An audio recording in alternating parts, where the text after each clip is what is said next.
नमस्कार साथियों, मैं अनीता श्रीवास्तव आपका हार्दिक अभिनंदन करती हूँ। श्रीमद् वाल्मीकि रामायण में आज का प्रसंग है विभीषण का श्री राम को इंद्रजित की माया का रहस्य बताकर सीता के जीवित होने का विश्वास दिलाना और लक्ष्मण को सेना सहित निकुंभिला मंदिर में भेजने के लिए अनुरोध करना। भातृभक्त लक्ष्मण जब श्री राम को इस प्रकार आश्वासन दे रहे थे, उसी समय विभीषण वानर सैनिकों को अपने अपने स्थान पर स्थापित करके वहां आए। नाना प्रकार के अस्त्र शस्त्र धारण किए चार निशाचर वीर, जो काली कज्जल राशि के समान काले शरीर वाले युद्धपति गजराजों के समान जान पड़ते थे, चारों ओर से घेर कर उनकी रक्षा कर रहे थे। वहां आकर उन्होंने देखा महात्मा लक्ष्मण शोक में मग्न हैं तथा वानरों के नेत्रों में भी आंसू भरे हुए हैं। साथ ही इक्ष्वाकुकुल नंदन महात्मा श्री रघुनाथ जी पर भी उनकी दृष्टि पड़ी, जो मूर्छित हो लक्ष्मण की गोद में लेटे हुए थे। श्री रामचंद्र जी को लज्जित तथा शोक से संतप्त देख विभीषण का हृदय आंतरिक दुखों से दीन हो गया। उन्होंने पूछा, यह क्या बात है? तब लक्ष्मण ने विभीषण के मुंह की ओर देखकर तथा सुग्रीव और दूसरे दूसरे वानरों पर दृष्टिपात करके आंसू बहाते हुए मंद स्वर में कहा, सौम्य, हनुमान जी के मुंह से यह सुनकर कि इंद्रजित ने सीता जी को मार डाला है, श्री रघुनाथ जी तत्काल मूर्छित हो गए हैं। इस प्रकार कहते हुए लक्ष्मण को विभीषण ने रोका और अचेत पड़े हुए श्री रामचंद्र जी से यह निश्चित बात कही, महाराज, हनुमान जी ने दुखी होकर जो आपको समाचार सुनाया है, उसे मैं समुद्र को सोख लेने के समान असंभव मानता हूँ।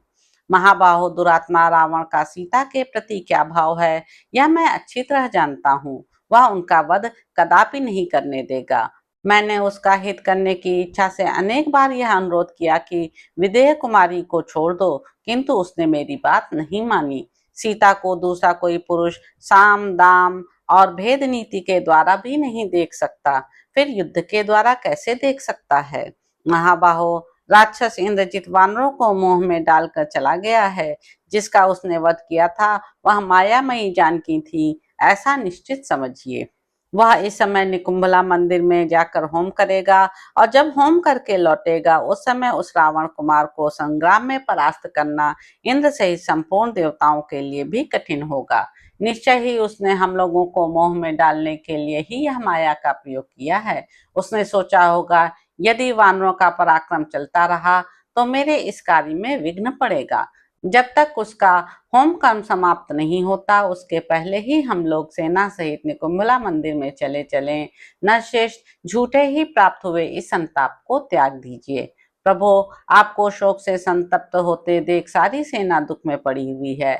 आप तो धैर्य में सबसे बढ़े चढ़े हैं, अतः स्वस्थ चित्त होकर यहीं रहिए और सेना को लेकर जाते हुए हम लोगों के साथ लक्ष्मण जी को भेज दीजिए।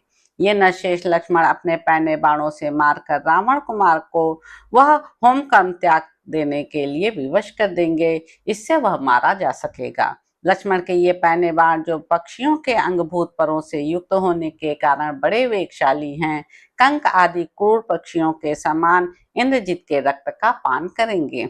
अतः महाबाहो, जैसे वज्रधारी इंद्र दैत्यों के वध के लिए वज्र का प्रयोग करते हैं, उसी प्रकार आप उस राक्षस के विनाश के लिए शुभ लक्षण संपन्न लक्ष्मण को जाने की आज्ञा दीजिए। नरेश्वर, शत्रु का विनाश करने में अब यह कालक्षेप करना उचित नहीं है, इसलिए आप शत्रु वध के लिए उसी तरह लक्ष्मण को भेजिए जैसे देवद्रोही दैत्यों के विनाश के लिए देवराज इंद्र का प्रयोग करते हैं। वह राक्षस शिरोमणि इंद्रजित जब अपना अनुष्ठान पूरा कर लेगा, तब संग्रांगण में देवता और असुर भी उसे देख नहीं सकेंगे। अपना कर्म पूरा करके जब वह युद्ध की इच्छा से रणभूमि में खड़ा होगा, उस समय देवताओं को भी अपने जीवन की रक्षा के विषय में महान संदेह होने लगेगा। तो इस प्रकार साथियों, युद्ध कांड में निहित 84वां सर्ग यहाँ पर समाप्त होता है। इसके अगले अंक में आप जानेंगे कि विभीषण के अनुरोध से श्री रामचंद्र जी का लक्ष्मण को इंद्रजित के वध के लिए जाने की आज्ञा देना और सेना सहित लक्ष्मण का निकुंभला मंदिर के पास पहुंचना।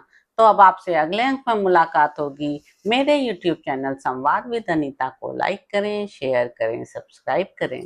धन्यवाद साथियों।